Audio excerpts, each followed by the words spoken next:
اليوم سمعت وقرأت حديث تأملت به بغض النظر عن صحة هذا الحديث أو عن سند هذا الحديث، ولكن هذا الحديث يدل على عظمة الله سبحانه وتعالى. الحديث يقول: السماء الأولى بالنسبة إلى السماء الثانية كحبة رمل في فلات، يعني في صحراء. والسماء الثانية بالنسبة إلى السماء الثالثة كحبة في فلات.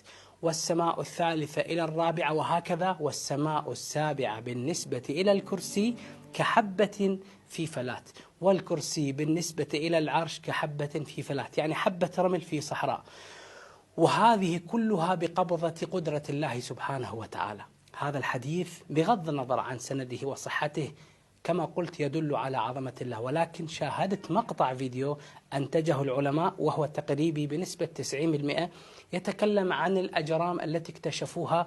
خلينا نشاهد أنا وياكم هذا المقطع ونعلق عليه إن شاء الله تعالى، ولننظر إلى هذه الخلقة العظيمة التي خلقها الله سبحانه وتعالى. انظروا إلى هذا الكوكب، اسمه سيريوس وقطره 950 كيلومتر. ومن بعده القمر ذا مون وقطره 3500 كيلومتر. شوف عظيم خلقة الله سبحانه وتعالى. ومن بعده كوكب كاليستو وقطره 4800 كيلومتر. ومن بعده يأتي كوكب ميركوري وقطره 4900 كيلومتر.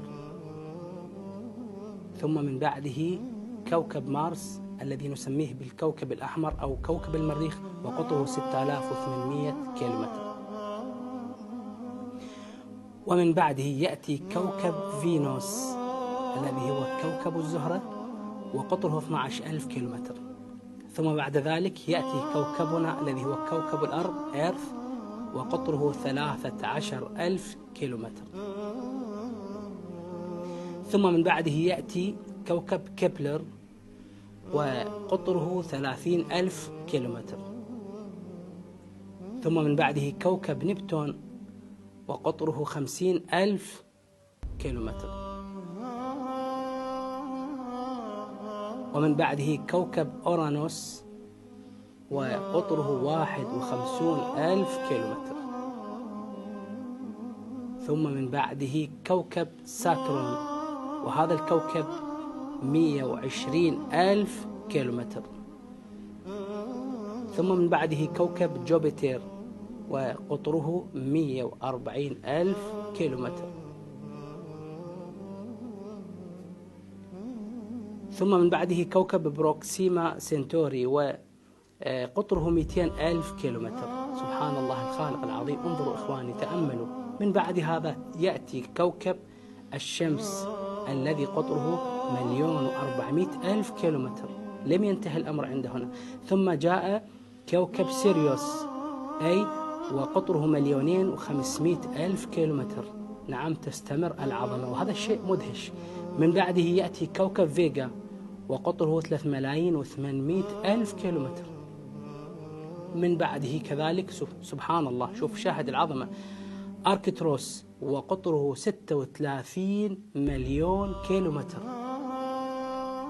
من بعده كوكب ريجل أو رجل الجبار كما يسمونه 97 مليون كيلومتر. هذا قطرة طبعا. سبحان الله شاهدوا العظمة. ثم من بعده كوكب بيتغليوس وقطره 1,300,000,000 كيلومتر. سبحان الله. ومن بعده كاينوس ميرورس ومليارين كيلومتر. هذا القطر سبحان الله العظيم.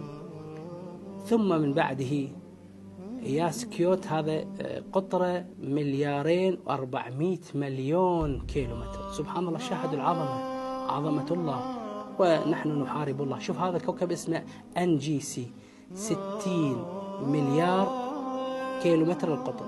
من بعده كوكب تون 400 مليار كيلومتر. هذا القطر طبعا. سبحان الله العظيم. احنا وين عايشين بأي كوكب؟ من بعد ذلك تجي كاتس اي يعني سديم عين القطط و250 تريليون كيلومتر. سبحان الله العظيم. بعد ذلك لاحظوا هذا كوكب سديم الحلزون نبتدي القياس بالسنين الضوئية 3 سنوات ضوئية 3 لايت ييرز. وأوريون نيبولا 24 لايت ييرز، 24 سنة ضوئية، هذا السديم الجبار.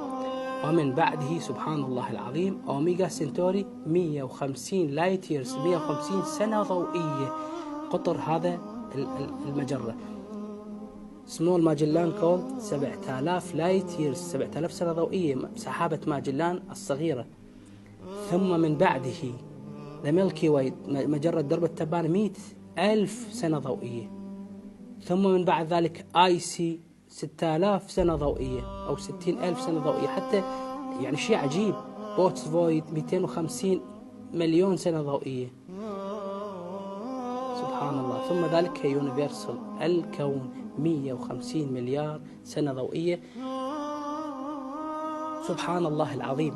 إخواني هذا مو كل الكون، هذا جزء من الكون، ربما هذه مجرة من المجرات. روايات كثيرة تقول أنه غير شمسكم 1000 شمس وغير عالمكم 1000 عالم، كلها من خلقة الله العظيم.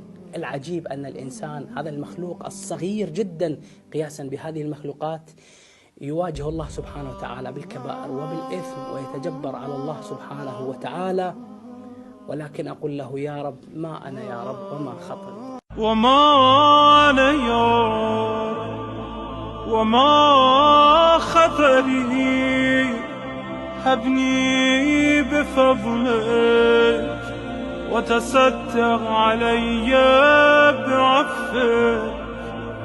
أي رب جللني بسترك، واعف عن توبيخي بكرم وجهك. فلو اطلع اليوم على ذنبي غيرك ما فعلت